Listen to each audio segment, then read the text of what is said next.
Hello అందరికీ, నా పేరు ప్రీతి. నేను ఒక ట్రావెల్ ఇన్ఫ్లుయెన్సర్ని.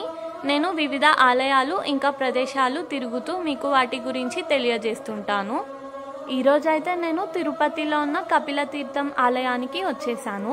ఈ వీడియోలో మీకు కపిల తీర్థం గురించి, ఈ ఆలయంలో ఉన్న వివిధ ఆలయాల గురించి, ఈ ఆలయంలో ఉన్న విశేషాల గురించి తెలియజేస్తుంటాను. అంతకంటే ముందు మన ఛానల్ని సబ్స్క్రైబ్ చేసుకొని వాళ్ళు సబ్స్క్రైబ్ చేసుకోండి.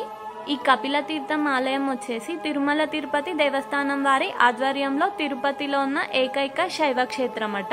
ఈ కపిల తీర్థాన్ని చక్రతాళ్వారు తీర్థం ఇంకా ఆళ్వారు తీర్థం అని కూడా పిలుస్తుంటారు. ఆలయం బయట రోడ్ మీదనే మనకి ఇలా పెద్ద నందీశ్వరుడు దర్శనమిస్తారు. ఇదొచ్చేసి కపిలేశ్వర స్వామి వారి ఆలయానికి ఎంట్రన్స్. అలా లోపలికి వెళ్ళగానే లెఫ్ట్ సైడ్ అయితే పార్క్ కనిపిస్తుంది. స్ట్రైట్ గా వెళ్తే ఆంజనేయ స్వామి వారి ఆలయం ఉంటుంది. అక్కడి నుంచి స్ట్రైట్ గా వెళ్తే వివిధ ఆలయాలు కనిపిస్తాయి. ఇక్కడ కళ్యాణ కట్ట కూడా ఉంటుంది. ముందుగా మనం శ్రీ అభయహస్త ఆంజనేయ స్వామి వారిని దర్శించుకుందాం. ఆంజనేయ స్వామి వారి ఆలయం అయితే చాలా బాగుంది. ఇక్కడ మనకి చాలా కొండముచ్చులు కనిపిస్తాయి, జాగ్రత్తగా ఉండండి. లెఫ్ట్ సైడ్ పార్క్ ఉంటుందని చెప్పాను కదా, అదే ఈ పార్క్. ఇక్కడ మనకి వివిధ దేవుళ్ళ విగ్రహాలు కనిపిస్తాయి.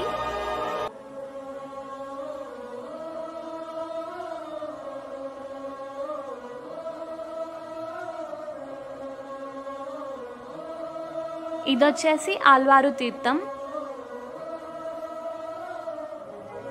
పార్క్ లో ఉన్న విగ్రహాలు అయితే చాలా అద్భుతంగా ఉన్నాయి. మీరు కూడా ఒకసారి చూసేయండి. ఇక్కడ ఆళ్వారు ఆలయం ఉంది, కానీ మేము వెళ్ళేసరికి క్లోజ్ ఉంది. కాబట్టి మేము బయట నుంచే మొక్కుకొని వచ్చాము. కృతయుగంలో కపిల మహర్షి ఒక శివలింగానికి పూజలు చేసేవారట. ఆ లింగం పెరుగుతూ పెరుగుతూ భూమిని బద్దలు చేసుకుని పైకొచ్చిందట. తరువాత బ్రహ్మగారు ఆవు రూపంలో వచ్చి తన కాలి గిట్ట తీసి శివలింగం మీద పెట్టి ప్రార్థన చేశారట. స్వామి, నువ్వు ఇంకా పెరగవు అని ప్రార్థన చేశారట. అప్పటి నుంచి ఆ శివలింగం పెరగడం ఆగిపోయిందట. ఇప్పటికీ ఆ కపిలేశ్వర స్వామి వారి లింగం మీద ఆవు కాలి గిట్ట ముద్ర ఉంటుందట. అలా మనం లోపలికి రాగానే పుష్కరిణి పక్కనే శ్రీ లక్ష్మీ నరసింహస్వామి వారి ఆలయం ఉంటుంది. స్వామివారు గుహలో వెలిసారు. ఇదే ఆ కపిల తీర్థం పుష్కరిణి. ఈ పుష్కరిణి అయితే చాలా ప్రత్యేకమైనది, ఇంకా పవిత్రమైనది. ఇక్కడ ఉన్న లక్ష్మీ నరసింహస్వామి వారు అయితే చాలా అద్భుతంగా ఉన్నారు. ప్రతిరోజు మధ్యాహ్నం 12 గంటల నుంచి 12 గంటల 10 నిమిషాల వరకు ప్రపంచంలో ఉండే పవిత్ర జలాలు అన్ని వచ్చి ఇక్కడ కలుస్తాయట.